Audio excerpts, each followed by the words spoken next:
Olá, estamos começando o Câmara Jovem e esta semana a gente traz uma reflexão sobre os nossos jovens, a criminalidade que vem envolvendo e acarretando grandes problemas na nossa sociedade. É uma reflexão para os pais, é uma reflexão para a sociedade, para os políticos, para nós, para todos. E para isso eu tenho aqui comigo um membro da Comissão de Direitos Humanos do OAB, o Igni Nadjara, e ele vai conversar conosco, vai falar como é esse processo, o que envolve. O Igni, é algo que a gente tem que se preocupar. Seja bem-vindo ao Câmara Jovem. Eu que agradeço o convite, para mim é uma alegria muito grande falar, para telespectadores tão importantes aí que nos acompanham, os pais, sobretudo os adolescentes e os jovens também, de um tema tão importante e de tamanha relevância. Acho super válido como um espaço, dentro de um programa como esse, chamado Câmara Jovem, leva à casa das pessoas uma reflexão sobre um tema tão delicado e que nós devemos fazer uma discussão bastante apropriada sobre isso. Penso que essa discussão, que envolve a criminalidade, o que envolve crime, seja praticado por jovens, adolescentes, jovens, ou mesmo quando esses jovens também são vítimas desse processo de violência, é um alerta que todos nós precisamos ter de como essa situação se estrutura dentro da sociedade em que nós estamos inseridos.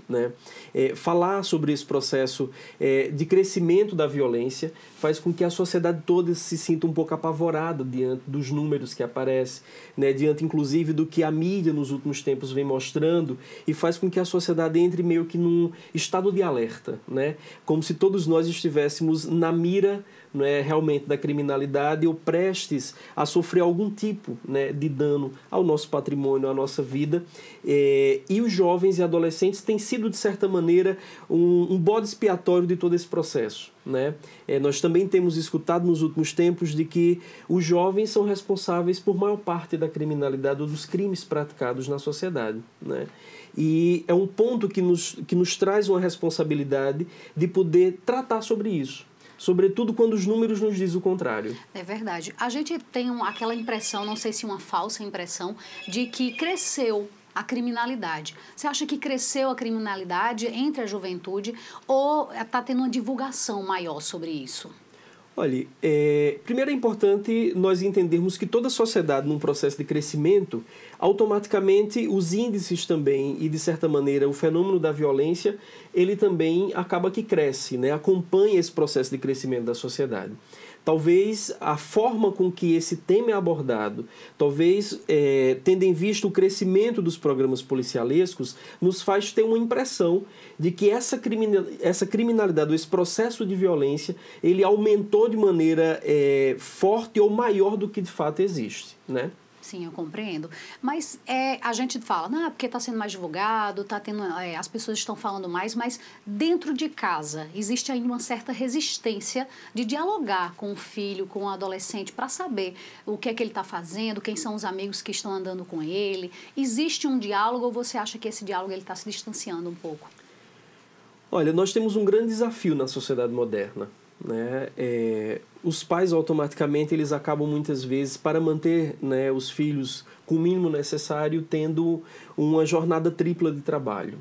E essa jornada tripla de trabalho muitas vezes favorece e faz com que os pais tenham esse distanciamento desse tempo necessário para o diálogo com os filhos, para o acompanhamento mais preciso, sobretudo da rotina escolar, da rotina na sociedade, o grupo de amigos, o que esse jovem está fazendo e, sobretudo, o que esse jovem faz no momento em que ele está conectado ali nos meios de comunicação, na internet, navegando e acessando conteúdos do mundo todo.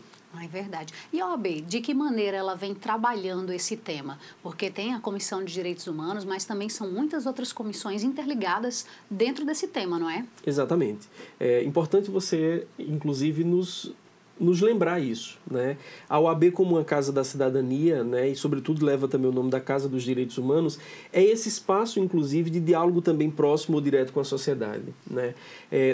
Na esfera da OAB nós temos a Comissão de Direitos Humanos, temos a Comissão de Segurança Pública, que trata e discute o fenômeno da violência no contexto da região metropolitana de João Pessoa. Nós temos aí também a Comissão dos Direitos da Criança e Adolescente. E essas comissões, elas desempenham um trabalho dentro das várias esferas, desde a realização de audiências públicas para discutir, né, o fenômeno, o contexto da violência que assola, né, a região metropolitana de João Pessoa. Inclusive, eu já estive aqui na Câmara, né, Municipal de João Pessoa, numa audiência pública discutindo, né, a estruturação desse fenômeno da violência aqui em João Pessoa. Mas também fazemos os acompanhamentos nas unidades socioeducativas, onde os jovens que, de certa maneira, estão em cumprimento, né, de medidas socioeducativas são, né, levados ou conduzidos, e aí nós fazemos todo esse processo também de acompanhamento e de discussão da aplicação da política de ressocialização, né, prevista lá no Estatuto da Criança e Adolescente. Entendo. Vocês chegaram a conhecer os centros de perto ou só quando são chamados? Existe uma fiscalização? Como é que é essa participação dentro dos centros? É um acompanhamento periódico, né? Eu estive há 3 anos à frente da Comissão de Direitos Humanos e desde esse período nós fazíamos visitas, né, periódicas às unidades, porque é importante e, sobretudo, para poder fazermos um posicionamento ou uma discussão mais apropriada sobre esse tema, é importante conhecermos como esses espaços estão estruturados, como esses espaços acolhem esses jovens e adolescentes e também como esse espaço os devolve à sociedade, ao seio das suas famílias. Para além dessa visita em loco que é feita, né, e que nós fazemos, há também as discussões que são feitas diretamente com o Estado, né, como administrador dos espaços para as medidas e cumprimento das medidas socioeducativas. Também são periódicas, as reuniões são feitas diretamente com a Fundac, diretamente com a Secretaria de Desenvolvimento Humano, tendo em vista que a aplicação da política da criança e adolescente ela precisa ser acompanhada em todas as suas fases, né? Sim, compreendo. A gente falando desse tema, e nós fomos lá no Centro de Atendimento Socioeducativo Rita Gadelha para conhecer o trabalho de ressocialização que é feito com as jovens infratoras. Veja a matéria.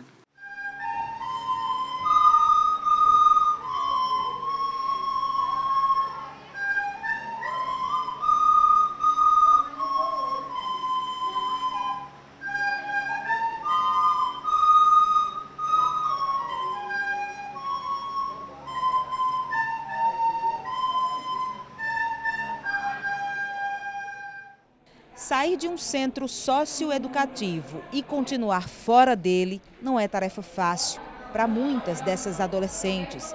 Embora as atividades e estudos sejam algumas das chaves para a ressocialização, apagar da memória dessas meninas as tragédias que as acompanham até aqui reúne um esforço diário de toda uma equipe de profissionais disposta a ajudar. Elas têm muitas oportunidades aqui e muitas chances, né, de mudar, né, de mudar de vida, de se arrepender daquilo que fez e sair daqui rumo a uma vida nova. Há 1 ano e 6 meses, essa adolescente de 16 anos participou de um roubo seguido de morte.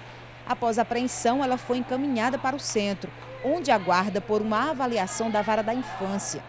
A adolescente, que nunca tinha ingressado no ensino regular, disse sim a uma nova vida. E hoje estuda e realiza diariamente atividades de lazer.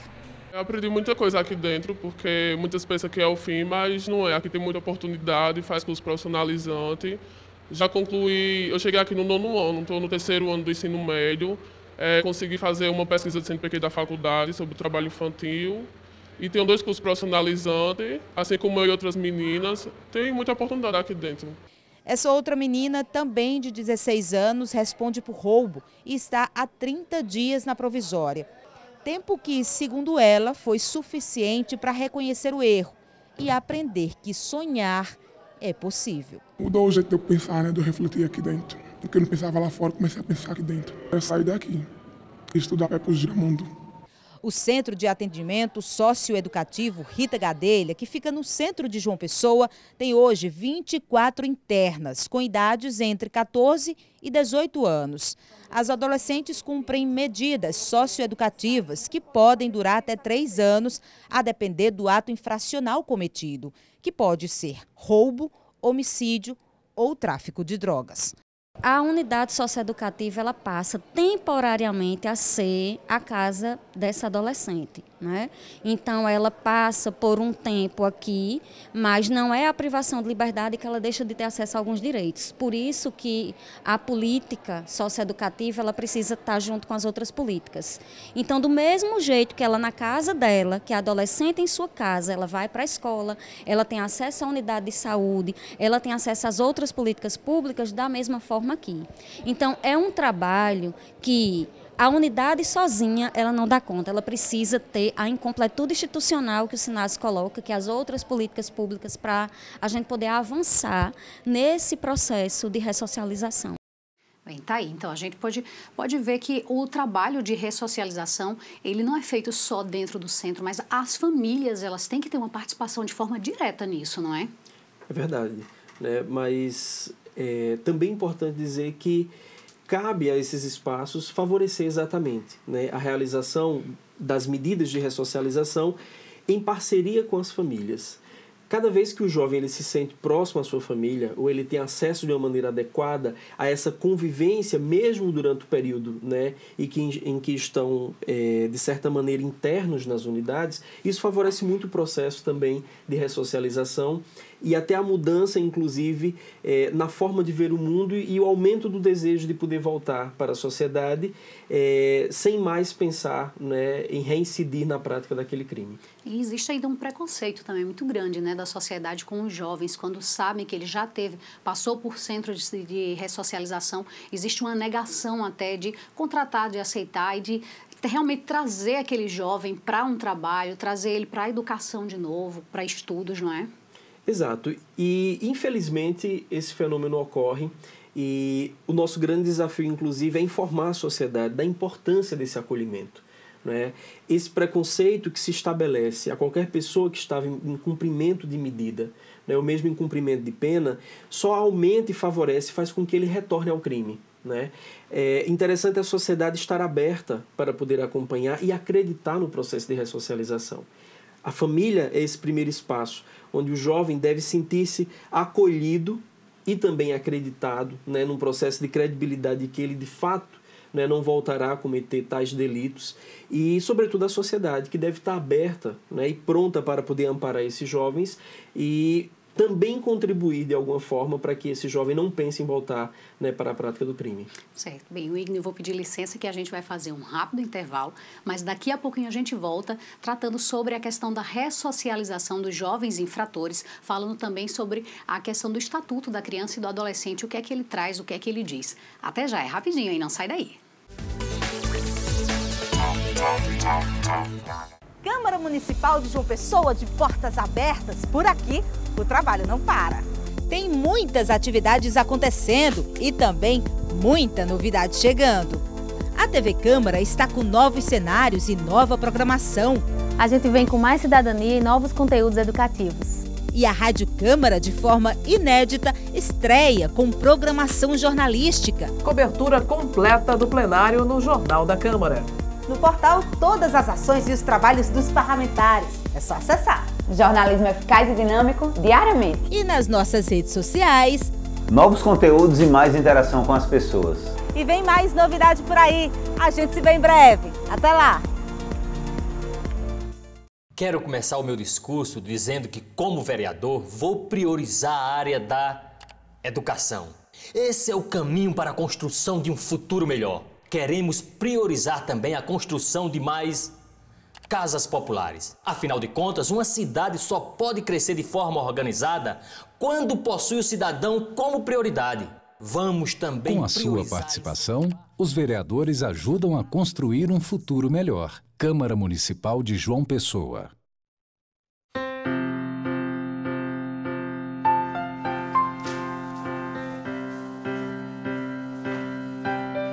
O que passa pela Câmara fica para você. Câmara Municipal de João Pessoa.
Estamos de volta com o Câmara Jovem e hoje discutindo sobre a ressocialização do jovem infrator. E quem está aqui conversando conosco é o membro da Comissão de Direitos Humanos da OAB, o Igni Nadjari.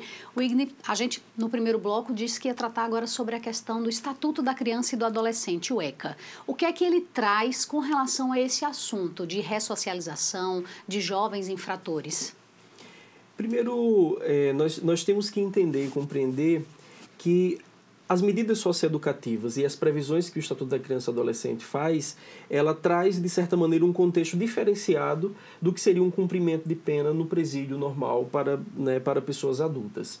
E essa medida socioeducativa, ela existe em razão do caráter especial que a criança e o adolescente tem, e o Estatuto da Criança e Adolescente prevê essa possibilidade de um tratamento diferenciado. Então, os jovens, no momento que eles estão em cumprimento de qualquer medida socioeducativa, eles devem ter acesso ao processo de educação continuada, então eles não devem ter uma interrupção dentro do seu processo de formação, acompanhamento psicossocial, o que significa que ele estaria ali acompanhado por psicólogos, assistentes sociais, exatamente tentando entender a conjuntura ou aspecto de vida daquele jovem ou daquele adolescente, para exatamente reduzir os riscos e os danos no momento em que ele retornar ao seio da sociedade. Oficinas, esporte, são todas medidas essenciais que o Estatuto da Criança e Adolescente prevê para fazer com que esse jovem exatamente tenha um processo de ressocialização e possa retornar ao seio da sociedade dentro daquilo que se espera, daquilo que se aguarda a partir do que o Estatuto da Criança e Adolescente prevê. Tanto que ele nem é preso em presídios comuns, tem um centro de ressocialização. Eles são encaminhados para esses locais que é para justamente continuar tendo direito à educação, direito à ressocialização mesmo. O próprio nome já traz isso, já traz esse englobar, que ele tem que ter um tratamento diferenciado. Embora nós tenhamos esse nome de um tratamento diferenciado, mas é importante entender que esse jovem, no momento em que ele é conduzido para as unidades socioeducativas, ele, de certa maneira, ele está numa situação de privação de liberdade. Então, infelizmente, embora não seja aquilo que se espera, o que está previsto no Estatuto da Criança e Adolescente, mas esse jovem, esse adolescente, ele fica numa situação muito semelhante àquilo que ocorre dentro dos presídios para adultos. Então, nas unidades também se tem um problema da superlotação, por exemplo, das condições às quais esse jovem é mantido dentro dessas unidades socioeducativas e, sobretudo, na precariedade também na política de ressocialização, que muitas vezes, infelizmente, não se consegue ter um caráter de continuidade em razão de todas as dificuldades que envolve a manutenção desse jovem dentro das unidades socioeducativas. Eu acho que uma palavra-chave que a gente poderia dizer isso, na realidade são duas, que é políticas públicas. Se tiver uma política pública mais bem trabalhada, uma política pública que realmente atenda a educação na base, para quem sabe, no futuro, eles não se tornarem jovens infratores, pode haver uma redução. A gente não diz que vai haver uma queda ou um zerar, porque aí seria utópico demais, Mas se tiver políticas públicas realmente preocupadas com essa questão da juventude, você acredita que realmente vai dar um futuro melhor para eles? Com certeza. É importante você fazer essa inversão dessa roda de diálogo que nós estamos, de certa maneira, travando com quem está em casa. Nós começamos falando sobre o cumprimento de medida socioeducativa, sobre o jovem no momento em que ele está, de fato, em cumprimento de medida, em conflito com a norma, mas é importante reverter esse processo e pensarmos, de fato, com a sociedade, as importâncias dessa aplicação e fazer com que esse jovem não chegue à prática de um crime. Isso se dá a partir do momento em que há uma preocupação e um investimento, um investimento grande e forte na política de educação, na política de geração de emprego e renda, na política de lazer, na política cultural. São aspectos das políticas públicas que verdadeiramente se consegue fazer com que o jovem ele não chegue ao crime. Mas, infelizmente, é um desafio muito grande. Veja que a maioria dos jovens que são acometidos ou que estão em cumprimento de pena, muitas vezes não conseguem ter acesso à educação formal, muitas vezes estudam na pior escola, estão localizados nas áreas onde as dificuldades são maiores, onde se tem uma incidência muito forte de pobreza extrema, ou de centros de educação que não funcionam da maneira adequada, o serviço de saúde que também é precarizado. Então, são situações dentro de um fenômeno da violência que só favorece e faz com que o crime organizado, faz com que o jovem acabe, infelizmente, cometendo, né, qualquer delito. Quando a gente pensa também a questão de políticas públicas, a gente já lembra logo de político, lembra logo de lei, e tem um tema que vai e vem o tempo inteiro nas mídias, na boca do povo, que é a redução da maioridade penal. Existem aqueles que defendam que é possível, que é o ideal, que é o correto, outros acreditam que não é isso que vai solucionar. A OAB, ela se posiciona de que maneira com relação a isso? Olha, no âmbito da OAB nós não temos um posicionamento institucional ainda, né, publicado ou formalizado. Mas, evidentemente, no âmbito das comissões, há uma discussão, né, feita na Comissão de Direitos Humanos, na Comissão de Política da Criança e Adolescente, nos espaços onde nós podemos fazer essas discussões nas universidades, ou com outros pensadores, ou com pesquisadores sobre o tema. E é unânime a nossa preocupação quando se pensa na redução da maioridade penal.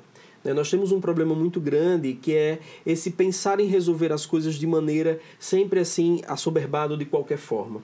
E o tema da redução da maioridade penal exige uma discussão muito mais aprofundada, sobretudo porque essa discussão deve acompanhar também o problema dos presídios, a superlotação nos presídios, a incidência das facções nos presídios, o problema, né, do sistema carcerário brasileiro. Então, são muitos os problemas que nós temos que discutir, problema da política educacional, né, e que, de certa maneira, a redução da maioridade penal geraria, né, um problema muito maior e muito mais forte sem uma discussão apropriada.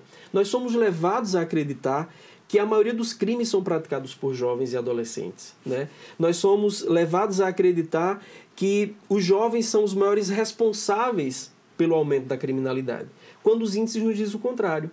Veja que na última pesquisa, de todos os índices, né, de crimes praticados no Brasil, o que são praticados por jovens soma apenas 3% de todos os crimes praticados no Brasil. Então não é o jovem o responsável pelo aumento da criminalidade. Mas há um índice que também precisamos pensar, que é o jovem como vítima desse processo, né, de violência. Então nós temos que discutir, por exemplo, o extermínio da juventude.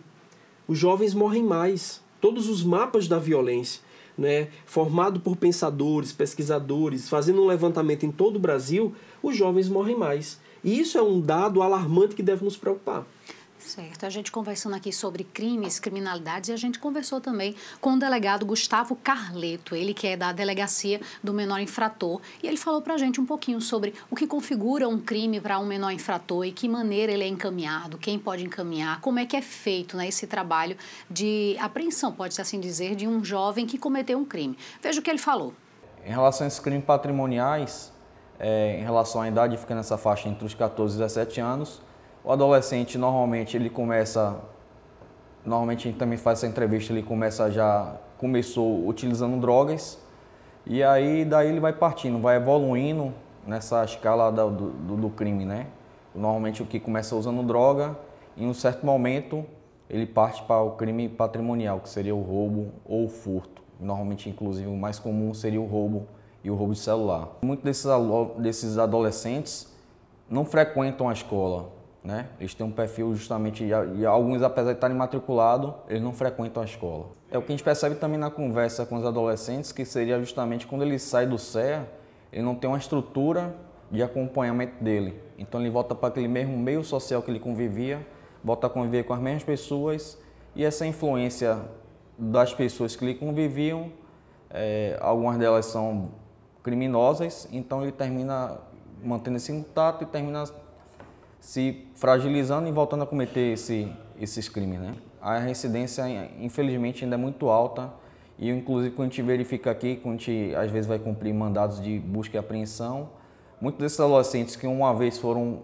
adolescentes, hoje estão no presídio, e a gente vê muito isso daí, né? Quando completam 18 anos, se encontram presos no Roger ou em algum outro estabelecimento penal aqui ou em João Pessoa ou em todo o estado. Aqui a gente tem 3 unidades aqui na capital que são bem estruturadas em relação a essa questão da ressocialização, inclusive que infelizmente foi destruída já há algum tempo pelos próprios adolescentes, mas que tem um programa, e para quem quer se sair daquele meio, quem quer voltar, tem programas lá de aprendizado, tem programas de psicológico, tem acompanhamento, todo um acompanhamento que pode levar o adolescente a sair justamente dessa vida.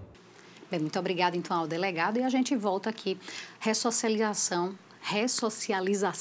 é a palavra que realmente a gente tem que praticar, tem que trabalhar com a juventude que já está na criminalidade, não é?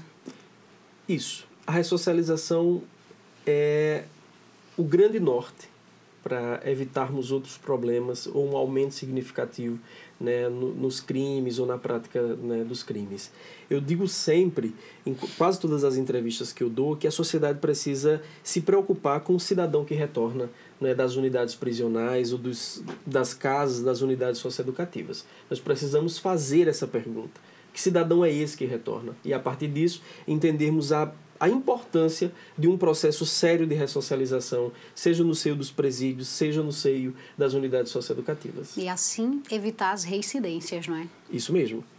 Bem, então, muito obrigada, Wigner, por conversar conosco, trazer um pouquinho de esclarecimento para quem está em casa sobre esta questão da ressocialização do jovem infrator, que infelizmente muito se fala, mas muita gente nem conhece ou não quer conhecer a realidade. Obrigada por estar aqui conosco no dia de hoje. Eu que agradeço o convite e estou à disposição, né, para qualquer outro momento poder voltar aqui e conversar um pouco mais. Ótimo. E você que acompanhou o nosso programa já sabe, quer revê-lo? Temos o YouTube TV Câmara JP, também tem as nossas redes sociais, que é o @Câmara Municipal JP, é o Facebook e o Instagram. Segue a gente, compartilha, pode também dar sugestões de pautas, de temas para a gente discutir durante o programa Câmara Jovem e todos os outros programas que a gente traz para você semanalmente. Semana que vem tem mais Câmara Jovem, hein? Até lá!